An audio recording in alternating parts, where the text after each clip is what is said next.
July 2009, 36-year-old Diane Schuler and her husband Daniel went on vacation to Hunter Lake camping in the state of New York.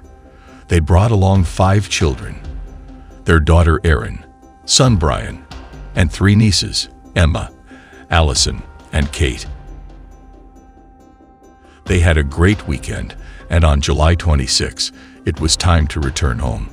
Daniel, accompanied by the family dog, drove his pickup truck, while Diane and the 5 children got into a red Ford Windstar minivan borrowed from her brother, Warren Hance, the father of Emma, Allison, and Kate. About half an hour into the journey, Diane stopped at McDonald's. The children had breakfast, while she only ordered orange juice. After McDonald's, Diane pulled into a gas station.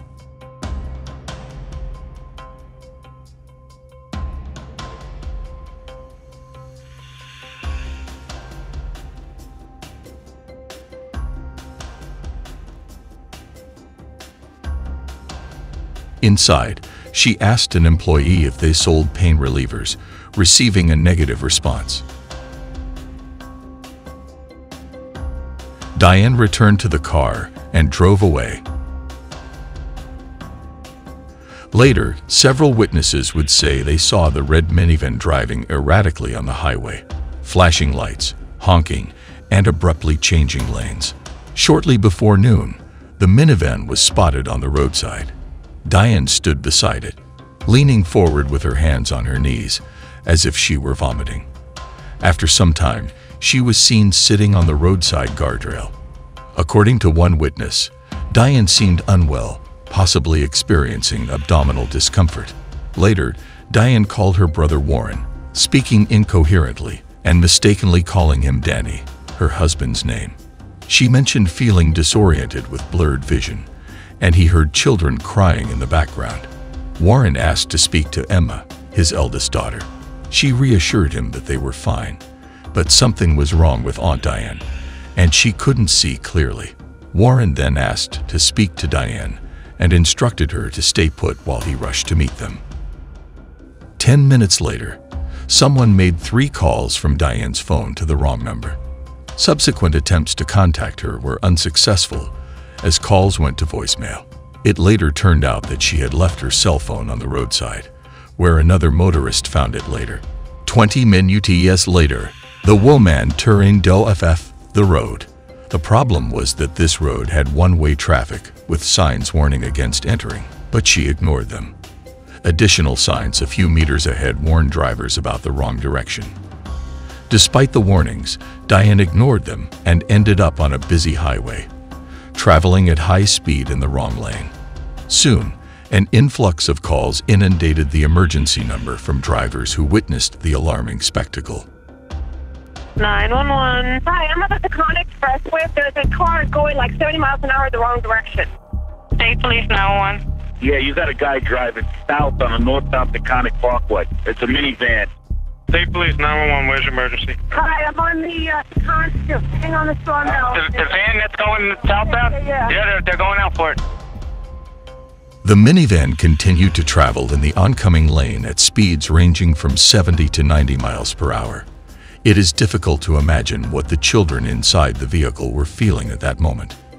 Even more challenging is to comprehend what was going on in Diane's mind, who was behind the wheel. Motorists tried to attract the attention of the erratic minivan driver by flashing lights and honking, but their efforts were in vain. Later, witnesses would say that Diane had a serene expression on her face, keeping both hands on the wheel and not taking her eyes off the road. Some drivers had to swerve onto the shoulder to avoid a collision. This madness continued for about 1.5 miles, and eventually, the minivan driven by Diane collided with a Chevrolet Trailblazer SUV, which was subsequently struck by a Chevrolet Tracker traveling behind it.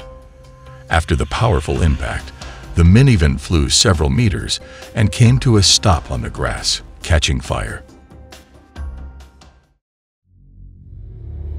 8 people dead, 4 of them children, all killed in a horrific car crash on the Taconic this afternoon.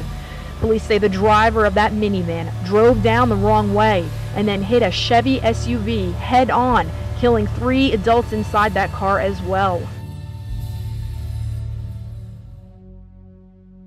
Despite all the children being restrained by seatbelts and the youngest girl in a car seat, their chances of survival were virtually non-existent, given that the minigun's speed at the time of the collision was around 90 miles per hour.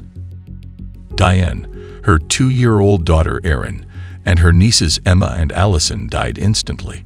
Brian and Kate, severely injured, were transported to the hospital, where Kate succumbed to her injuries the same day. Brian was the sole survivor of the accident, having sustained multiple fractures and a serious head injury. As for the Chevrolet Trailblazer involved in the crash, it carried 3 occupants: Michael Bastardi, his son Guy, and their friend Daniel Longo, all of whom perished in the head-on collision. Fortunately, the 2 passengers in the Chevrolet Tracker suffered only minor injuries. Soon, the police initiated an investigation to determine the cause of this horrific accident, which claimed the lives of 8 people.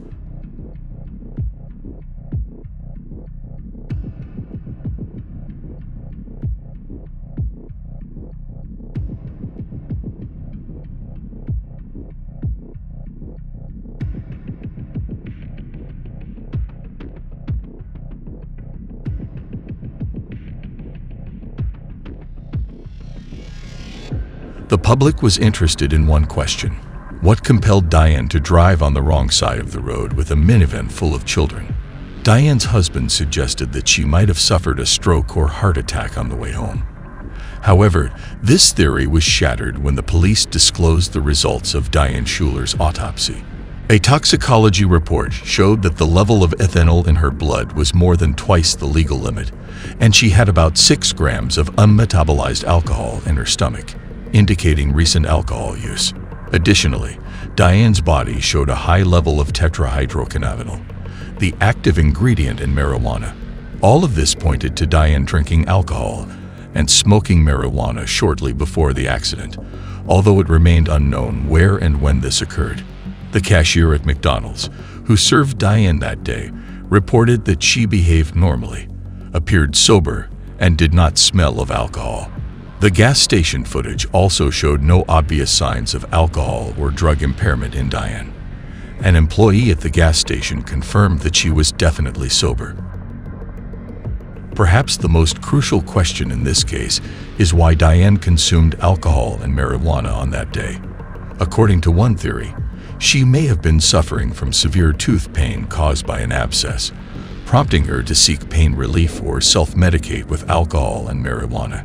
Dental pain, combined with vodka and marijuana, could have induced a state of delirium in Diane, leading to her irrational behavior. The simultaneous consumption of alcohol and marijuana may have intensified their effects on her body, while Diane remained unaware of how dangerous the consequences could be.